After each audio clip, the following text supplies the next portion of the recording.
Bom, boa tarde a todos. Obrigada, Maria Tereza, pelo convite. E só dizendo que eu sou uma iniciante no estudo do budismo. Então, eu pensei trazer os 12 elos porque foi uma leitura muito boa para mim. Acho que me clareou quando tive a oportunidade de ler. Deu para entender algumas coisas. Então, espero que seja útil também.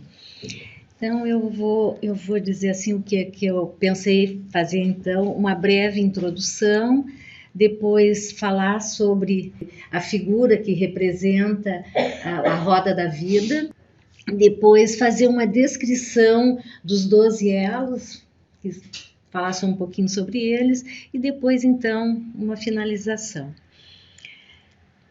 Bom, então, para começar, eu trouxe uma fala do Alberto Brum, que é conhecido nosso, né? Que diz o seguinte: o ensinamento de Siddhartha enfatiza aspectos vivenciais, instruindo sobre a situação do homem no mundo, investigando a causa do sofrimento e o caminho para a libertação das dores da existência.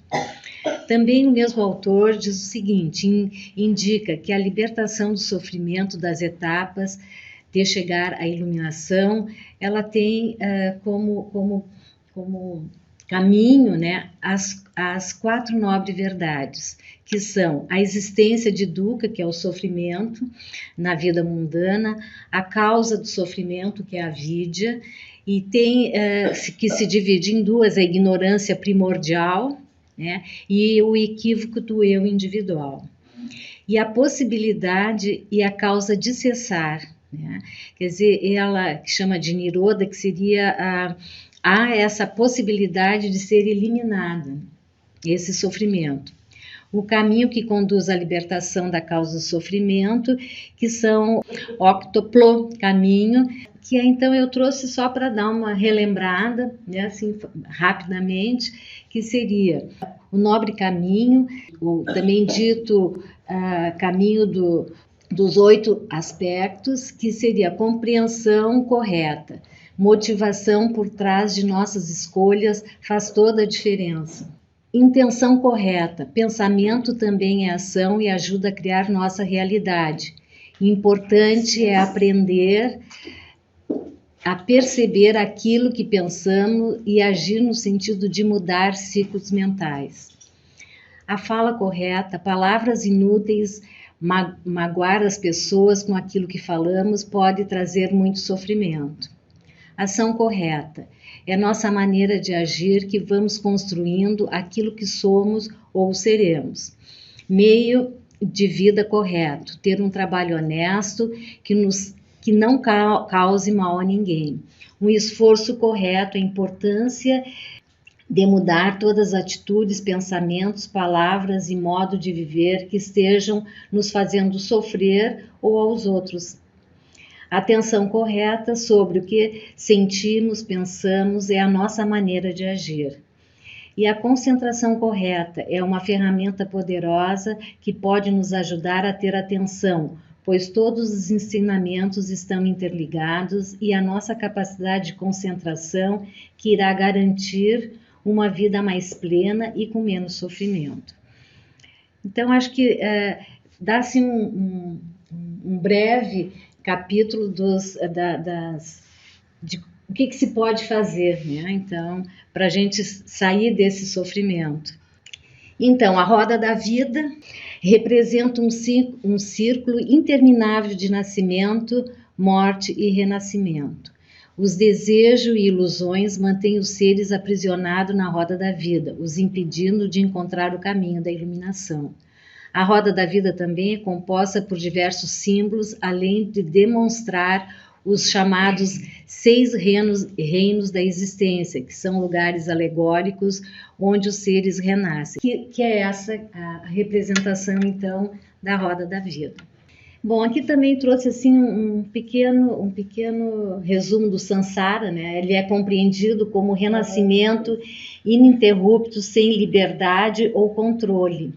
Quer dizer, esses renascimentos a gente não controla, né? A gente nasce compulsoriamente. Então, é isso que ele que o Sansara significa. Existem 6 reinos sansáricos, onde ascendente de acordo com karma, que faz nascer reinos dos seres do inferno, espíritos famintos e animais, que seriam os reinos inferiores ou a migração infeliz. E humanos, semideuses e deuses seriam os reinos superiores. Então, o que é dito? Que o renascimento no reino dos deuses é considerado o mais elevado. Entretanto, o reino humano é o mais afortunado, porque é o estado que oferece as melhores condições para a libertação e a iluminação. Então, aonde nós estamos é onde a gente pode realmente, né, nesta vida, como humanos, nos aprimorarmos, né, para poder melhor seguir em frente. Então, aqui os 12 elos, essa representação dos 12 elos mostra, né, que tem o círculo da vida está sendo abraçado, né, por ele então segura o Sansara, que é Deus da morte e do submundo, e é chamado Dhyani, né, o nome dele. Então ele é o Senhor da morte, né? Então, de dentro para fora, que é bem ali no centro, ele é representado por 3 animais. O galo, né, dá para ver, está lá em cima, o galo que representa a ignorância, a cobra que representa o ódio e o porco que representa a ambição. Tá? Então seriam assim aqueles elementos em que nós temos que se dar conta, porque esse é um dos elementos que a gente precisa pensar neles para tentar minimizar, né, ou melhorar a nossa vida, enfim.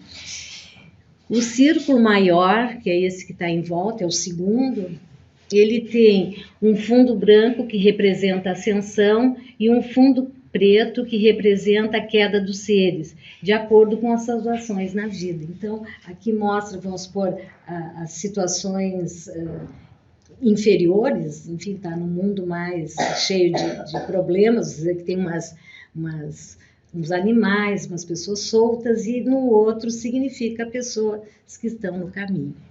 E no anel, esse anel médio demonstra os 6 reinos ou os 6 caminhos. Os 3 superiores, né, eles são compostos pelos reinos dos deuses, semideuses e humano.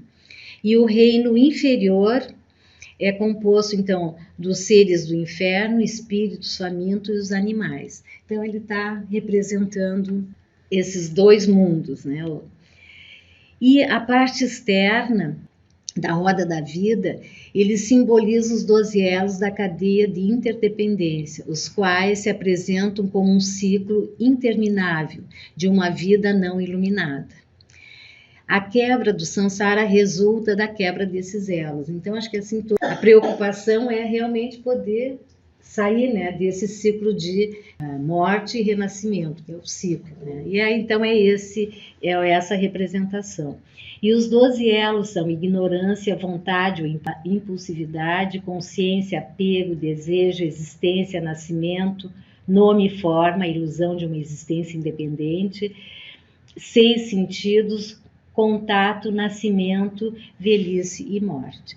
Então, agora eu vou fazer uma apresentação de cada um deles. Então, os seres que nascem em existência cíclica estão constantemente girando através desses 12 elos.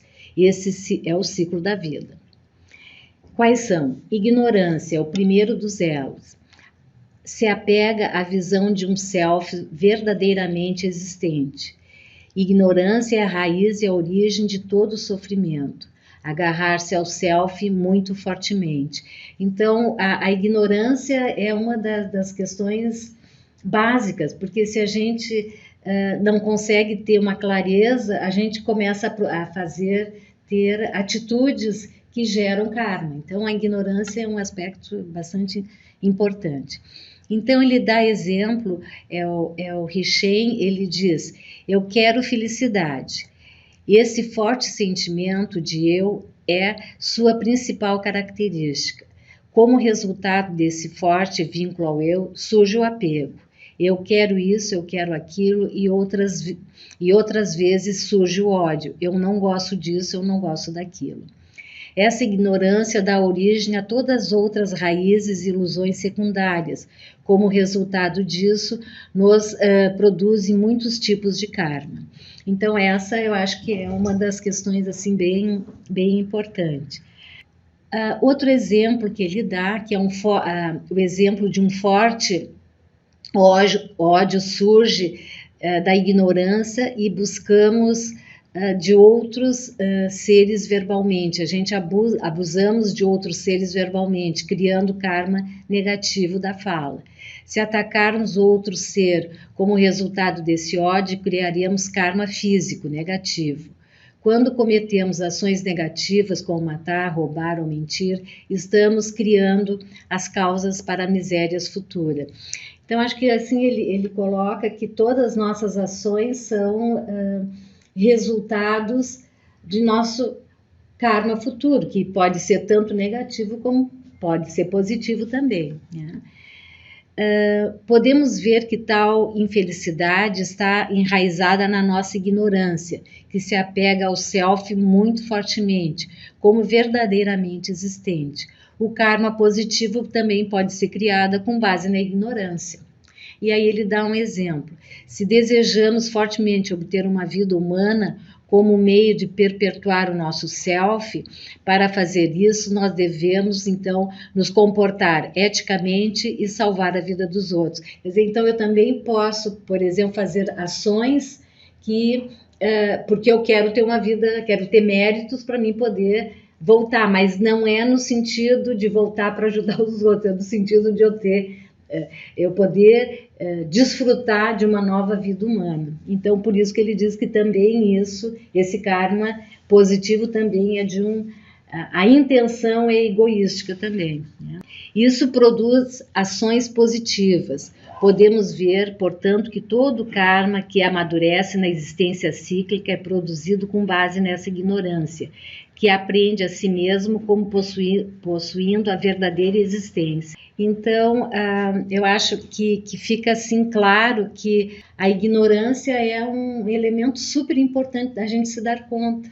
A gente se dá conta quais são as nossas motivações. Por exemplo, essa de renascer, a motivação é uma motivação egoísta, né? Então, acho que essa seria assim a importância de a gente estar atento. Daí fala depois mais adiante da questão da intenção. Aliás, ali no Opto Caminho fala também da importância da gente estar atento e da concentração.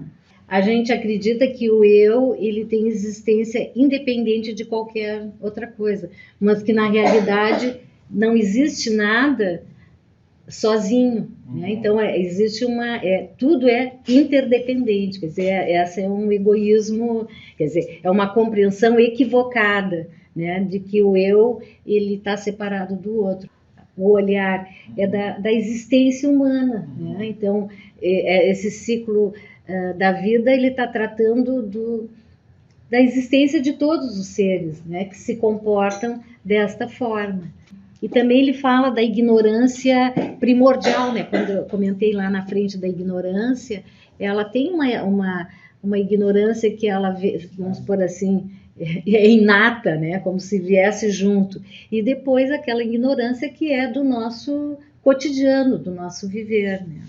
Bom, o segundo, então, elo da originação interdependente é a vontade. Refere-se à criação do próprio karma, independente se é favorável ou não. Então, assim, por exemplo, quando eu penso, não, eu vou ajudar os outros porque eu quero ter acúmulos de karma, aliás, de méritos, né, para que numa próxima vida eu tenha uma vida humana e não tenha uma outra vida de alguma outra maneira. Bom, mas aí é uma vontade, de novo, egoísta, né? Que estou pensando em mim, não estou pensando, né, assim, bom, eu posso voltar, que isso seria o objetivo dos bodhisattvas, é voltar para ajudar a humanidade, né? Não é para si próprio. Então, por isso que ele diz que essa criação de karma vai depender se é favorável ou não. Quer dizer, eu posso pensar em fazer boas ações porque eu quero seguir um caminho, né, dos bodhisattvas e pretendo me instrumentalizar ao longo dessas existências para poder ajudar a humanidade. Ou pode ser egoisticamente, né? E é claro que eu acho que também que a gente que está tendo oportunidade de ler, né, de ter acesso a esse conhecimento, a gente pensa, a gente para, quer dizer, é forçada, quando tu lê, tu é forçada a pensar, né, te instiga a pensar sobre, mas talvez a grande maioria das pessoas nem pensam nisso, né, não se dão conta que tem todo e que todas as religiões, de certa forma, abordam isso, talvez umas um pouco mais profundas, outras menos. Eu acho que a importância do budismo, na minha percepção, é que ela é muito objetiva, e eu acho que isso ajuda a compreensão. Bom, aqui ele deu o exemplo, quando percebemos a importância de alcançar uma vida humana e resolvemos fazê-lo, então nos engajamos em ações positivas, como abster-se de matar. No momento em que tal resolução é formada, o karma mental positivo é produzido. Como resultado desta decisão, então aconselhamos os outros a se absterem de matar ou roubar. E isso resulta no acúmulo de karma positivo da fala. Se nós realmente salvamos a vida dos outros, formos generosos com eles, então acumulamos karma físico positivo. Em cada caso, o karma é realmente acumulado pela vontade. Quer dizer, aqui está dando um exemplo de um aspecto positivo, né? Mas também poderia ser acumular esses méritos por questões egoísticas, também pode ser, né? Então, o próximo seria a consciência. O elo da consciência refere-se ao fluxo da consciência sobre o qual a marca kármica é deixada. É a impressão implantada na consciência pela ação. Quando semeamos uma semente no solo, a pessoa que semeia como a vontade ou a criação do karma. A semente é a impressão que é deixada pelo karma e o solo é o fluxo da consciência ou o terceiro elo, que é a consciência. Toda a nossa ação, ela fica impregnada na mente, né? Que é, na realidade, aquilo que fica, né? Porque o resto vai tudo embora. Essas marcas kármicas, elas ficam registradas. Depende da intenção do que a gente está semeando. Então, o outro, quinto elo, é o desejo. O desejo é semelhante ao apego, mas é mais forte ou grosseiro. Ele completa o processo de amadurecimento ou maturação de marcas kármicas e traz o ponto em que está prestes a dar origem ao seu efeito. Quer dizer, se aquela alma tiver, aquela criatura, vamos por assim, tiver em condições, vai produzir, né? Ela vai renascer. Desejo e aversão são ambos produzidos pela ignorância. Experimentamos porque não conhecemos a real natureza das coisas. Quer dizer, então, se a gente entender que daí entra a raiva, entra a aversão, se a gente não entender como que processa, a gente está constantemente criando karmas negativos.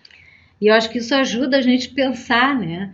Até pode ser, primeiramente, egoisticamente, né? Bom, se eu fizer determinada ação, eu vou gerar um fruto negativo e que bom que isso vai acontecer tal coisa. Mas eu acho que é importante pensar, né? E entra aí os 3 níveis, pensamento, palavras e ações, né? Então, tudo isso pode gerar karma. O 6º, então, é a existência. O apego e o desejo fertilizam a semente ou a marca kármica e amadurecem até o ponto em que ela está pronta para se concretizar. Existe um momento, essas marcas kármicas podem aparecer, né? Por exemplo, às vezes a gente está numa vida muito tranquila, parece que a vida está indo tudo muito bem, de uma hora para outra acontece alguma coisa muito intensa, né? E provavelmente isso é fruto de uma semente que está resolvendo nascer naquele momento, né? E também ter clareza sobre isso nos ajuda a enfrentar de uma maneira mais adequada, né? Não criando mais karma negativo. Bom, e o sétimo, então, é o nascimento. Aqui, esse nascimento ele é muito extenso, ele é o Richen quem fala, ele dá assim, uma explicação muito detalhada. Aqui eu tentei fazer um resumo. Então, o nascimento de um bebê requer a combinação simultânea de muitas circunstâncias específicas. Exemplo, a união física dos pais deve ocorrer. O ser do bardo, né, aquele ser que está esperando poder renascer, né, deve estar por perto e deve estar envolvido na união das células dos pais.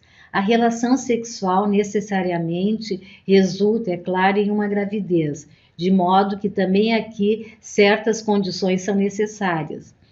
Além disso, o útero da mãe deve ser saudável e livre de defeitos. Podemos ver que, embora nosso corpo físico surja como resultado da união das células dos pais, nossa consciência não. Pelo contrário, vem da existência anterior e faz parte de um fluxo da consciência. Então, acho que aqui também fica mais claro, quer dizer, quem vai renascer é a partir dessa consciência, né, desse fluxo das passadas, que vem das existências anteriores. A existência das encarnações anteriores é o modo como nascemos deve ficar mais claro. É importante que isso seja claramente entendido, que nós não apenas assumamos meramente que existem vidas passadas e futuras. Quer dizer, eu acho que a gente pode pensar de uma forma, aprofundar um pouquinho mais. Claro que a gente pode ter essa ideia, bom, a gente nasce, morre, renasce, mas ele diz que acho que é importante a gente pensar nisso, de como isso ocorre, né? Enquanto o feto está se desenvolvendo no útero da mãe, passa por muitos estágios. Essas etapas são explicadas nos sutras por meio de símiles. Exemplo, há um tempo em que o feto se parece como creme, outro em que se assemelha ao leite congelado, e ainda um terceiro quando se parece com o iogurte. O feto passa gradualmente pelos estágios à medida que o corpo se torna mais sólido e bem formado. Claro, ele vai dar todos os detalhes, eu só peguei uma síntese. Então, aqui ele fala do bardo, né, que é um estado em que não há liberdade alguma. O ser do bardo é impelido pela força do seu karma e está completamente sob seu domínio. Então, um ser do bardo, em geral, experimenta um grande medo, mas para uma pessoa que viveu uma vida de uma maneira positiva, esse nem sempre é o caso. Depois de passar algum tempo nessa existência intermediária, o ser do bardo assume um corpo físico, por exemplo, como ser humano. Então, o bardo, para os tibetanos, é um estado intermediário depois que a consciência mental sutil deixou o corpo e antes de renascer. Então, está naquele meio do caminho. Então, o corpo do bardo não é um corpo físico denso, como o que temos, mas é um corpo sutil da natureza da mente. É aquilo que estaria prestes, né, a renascer. Então, ele se aproxima, né, do seu próprio renascimento, quando esse espírito, esse ser do bardo, né, quando seus futuros pais estão envolvidos no intercurso sexual. No começo, ele é capaz de ver ambos os pais e, impulsionado pela força do seu karma, ele move na direção deles. À medida que ele se aproxima, ele não é mais capaz de ver os pais, mas ele vê a união do espermatozoide e do óvulo. Nesse ponto, a vida do ser do bardo acaba. Sua consciência se move para o útero da mãe, para a união das células dos pais. Este é o sétimo elo do nascimento. Então, é quando ocorre então, o renascimento, né, o nascimento. O oitavo é nome e forma. Aparece no momento em que o feto se torna mais corporalmente materializado. O nome e a forma de ligação na cadeia de originação interdependente surge. O nome se refere à consciência e a forma se refere ao corpo nessa fase. O nono, os 6 sentidos, eventualmente, quando o feto progride por mais fases, os sentidos se tornam bem formados, o sexto elo surge. Então, são os nossos 6 sentidos, a visão, o olfato, né? Então, seriam todos os sentidos. Aqui entra, então, o contato. O próximo elo da cadeia, o contato surge quando o bebê no útero da mãe começa a experimentar sensações corporais. Então, exemplo, quando entra em contato com o útero da mãe, ele experimenta a sensação do toque. A sensação, então, é o elo, resultado dessas sensações surgem 3 tipos de sentimentos: agradáveis, desagradáveis e indiferentes. Quando a criança experimenta sensações desagradáveis no útero, ela se move e tenta evitá-los. Isso é bastante óbvio para qualquer pessoa que tenha tido experiência no nascimento e desenvolvimento de uma criança, né? Então, acho que toda mãe vê de vez em quando as crianças dão um chutezinho, né? Então, talvez está alguma coisa que está incomodando ela. Bom, e o último, então, que é o envelhecimento e morte. O envelhecimento e a morte, embora o envelhecimento e a morte sejam incluídos no mesmo link, eles são, na verdade, processos separados. O processo de envelhecimento acontece a partir do segundo momento após o qual a consciência entrou na união das células do pai e dos pais no útero da mãe. Então, a gente começa a envelhecer muito cedo, cedíssimo, né? Continua ao longo de todos os estágios do desenvolvimento do feto, do nascimento do bebê, crescimento e do progresso da pessoa ao longo da vida até o momento da morte. Quer dizer, biologicamente, o que a gente diz? Desde que se nasce já está envelhecendo. Aqui ele já traz, vai mais adiante ainda, né? Mais cedo começamos a envelhecer. Depois da morte, o ser entra novamente na existência do bardo. Nasce, morre e o processo continua.